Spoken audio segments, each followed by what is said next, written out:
This is AM Agenda. With me now, Labor frontbencher Amanda Rishworth and Liberal MP Michael Sukkar. Good morning to you both. Our focus this week turns to the banks. As of tomorrow, the House Economics Committee will be hearing from the big banks. Amanda, first to you. The Labor Party obviously wanted the government to go further with a royal commission, but you will be engaging with this additional level of scrutiny.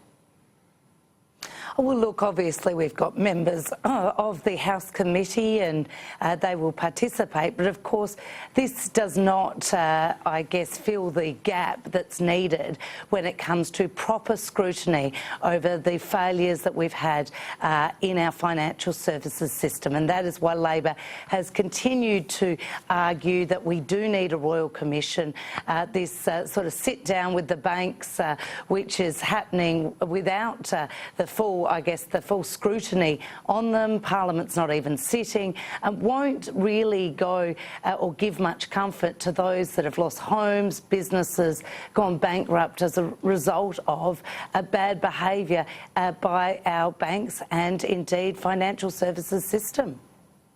Michael, your thoughts on Labor's critique of the committee, which, as I say, gets underway tomorrow afternoon here in Canberra?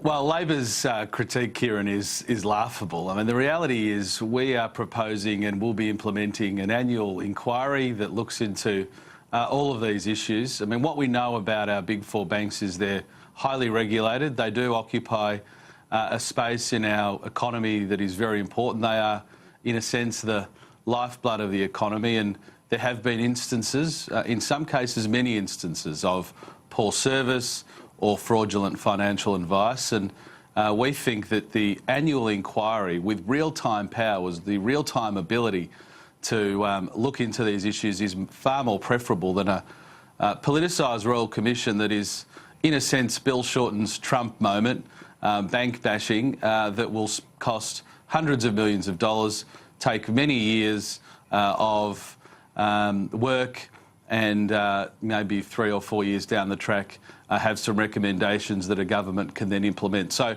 I think that's very unsatisfactory for the people that Amanda just referred to. 3 or 4 years' time is too long. We think real-time oversight from parliamentary committees is the way to go, and this was the position that was endorsed by the Australian people just a few months ago. So I reject Bill Shorten's sort of Trump bank bashing, and I think this is a far more preferable approach. And my colleague David Coleman, who's a consummate professional I know, is absolutely determined to hold the bank's feet to the fire and make sure that this inquiry does its work. And the thing is, well, Amanda Rishworth, you can respond to Michael's suggestion that this is a Trump moment for Bill Shorten, but the fact is, also in the committee, you've got cameras rolling. You say Parliament's not sitting, but it's under the glare of a fair bit of scrutiny there. Well, House committees cannot really enforce anything. They can make some recommendations that can be looked at by the government. The government can take up to 6 months to respond. So Michael's suggesting this committee somehow has the teeth to actually take it up to the big banks is pretty laughable. And of course, where do individuals that want to tell their story and have their experience exposed get the opportunity to do that? This is not an adequate response. There's parliamentary committees into a lot of things, but this issue is much bigger than a parliamentary committee. Now, in terms of Bill Shorten's response, I think that Bill Shorten has had a response that has been widely welcomed by the Australian people. What he's done is, and Labor has done, is identified some really systematic problems. And Malcolm Turnbull has tried to bat these away. Firstly, he said there was no problem and nothing was necessary. And then he came under increasing pressure to come up with this committee in the Parliament. So I think that Michael is really playing down the significant impact that some of this poor financial advice has had, and doesn't give those individuals, the many individuals, the opportunity to relay their experiences. Okay. Well, Michael, before we move on, just quickly, there are a number of your colleagues, I think, who would be very close to Amanda Rishworth's position on this, not the least of which some of the National Party members. Well, I'm not so sure about that, Kieran. I think all of my colleagues that I've spoken to have welcomed the inquiry.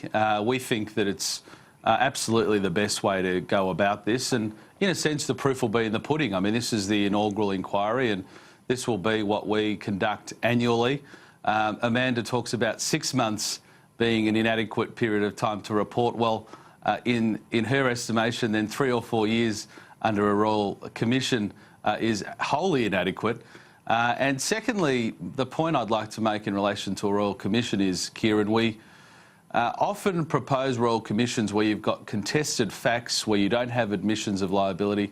What we've got here, particularly around the fraudulent and inappropriate financial advice, is an acceptance from all of those parties, particularly the big four banks, saying, yes, we stuffed up, and now it's the government's role, and we've made recommendations and indeed passed laws to strengthen the financial advice framework.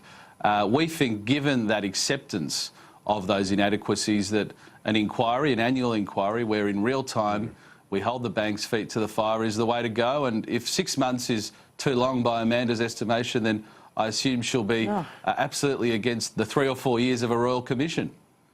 Well, we've got to move on. The Prime Minister is heading to South Australia today, as is the opposition leader. Amanda, your state, your city, really bearing the brunt of that.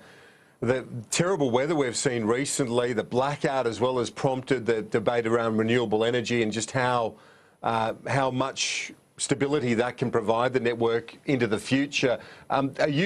Well, first of all, what will the Prime Minister and opposition leaders see there today when they meet with emergency workers? What's the situation like at the moment? And secondly, are you worried that the popular support of renewable energy might be diminished in your home state, given the events of the last week, even though, as I say, the government has been pretty clear, it wasn't the reliance on wind energy that caused this. This was a natural event, but with people focusing on energy security, that support for renewables might be diminished. Well, firstly, I'd say that our state is still bracing for increased rain today, and in particular the northern part of Adelaide and the northern part of the state is expecting significant rainfall. The SES has got people on a flood alert near the Gawler River, so it is still a significant weather event that we are experiencing here in South Australia, and I think both the Prime Minister and the Leader of the Opposition, when they meet the SES crews and the CFS crews that have been working so hard, they'll meet a group of volunteers that have actually been working so hard over the last week to actually prepare and look after people in Adelaide. In terms of your question about renewable energy, anyone that was actually living through the storm here in Adelaide, I think is really, really clear about what happened and what led to the blackout.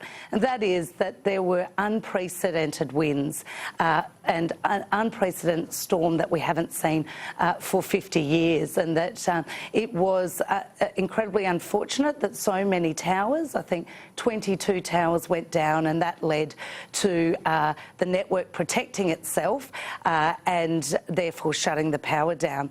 Obviously that's an unfortunate incident. What I have huge concern about is that the state government was very clear about what was happening.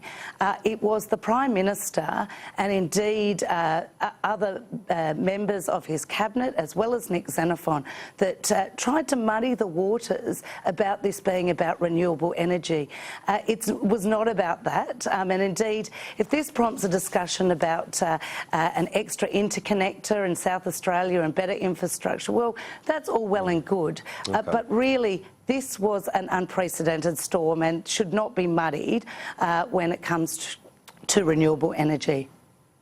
Michael, did the government jump the gun, so to speak, in this case by linking or using one issue to then be focusing on another, when they've been clear through the Prime Minister and the Minister Frydenberg that it was not the causal factor in the blackout?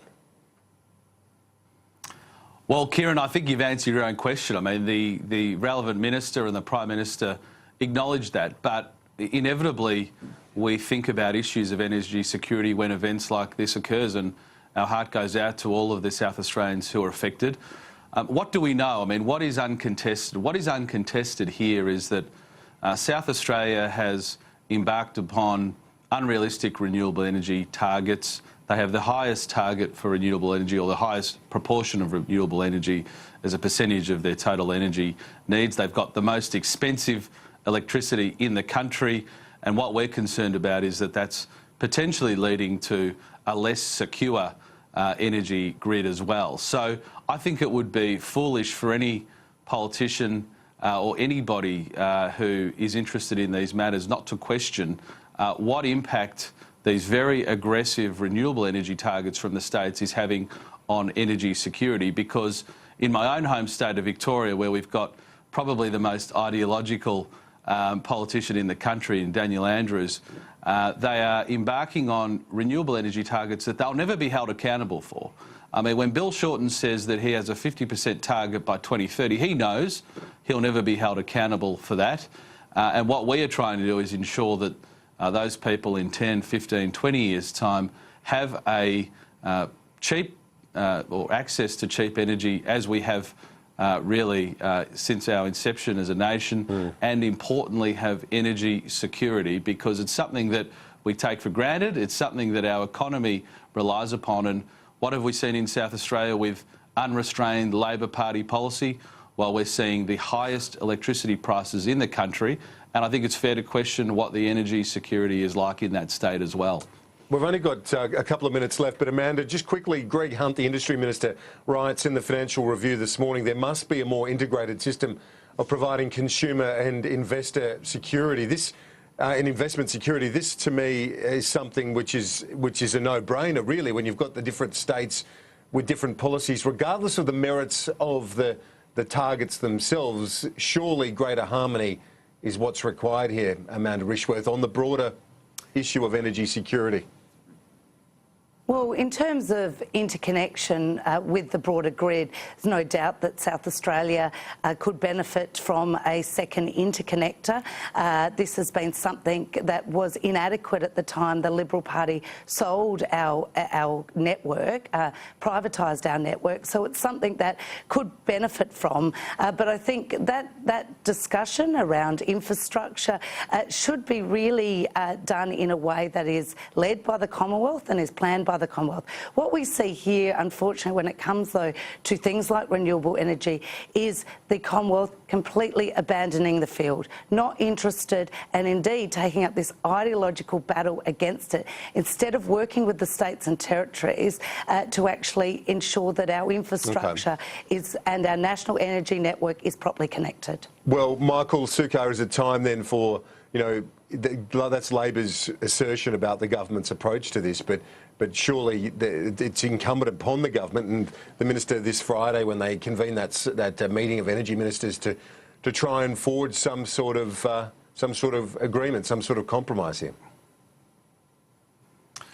Well, we'd like to, and I know the relevant minister, Josh Frydenberg, would as well, but this is where we get back to the earlier position about the very ideological position adopted by the Labor Party. When you've got politicians, Labor and Greens politicians, who are making promises by media release on targets that they will never be held accountable for, that is a recipe for disaster. What we want to do is get people around a table and agree on the goals that we can all be held accountable for, that we can meet. And obviously the federal government has a renewable energy target of 23.5% by 2020. We think that's a stretched target, but achievable.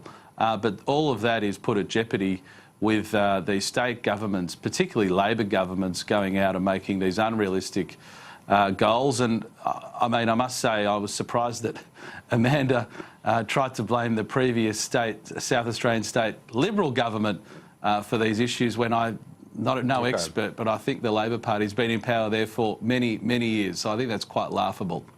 They didn't privatise the electricity. 14 years. Amanda Rishworth, thank you for that. Michael Sukkar, both of you, this Monday. Have a good day. Thanks, Kieran. Back in just a moment. Stay with us. Thanks.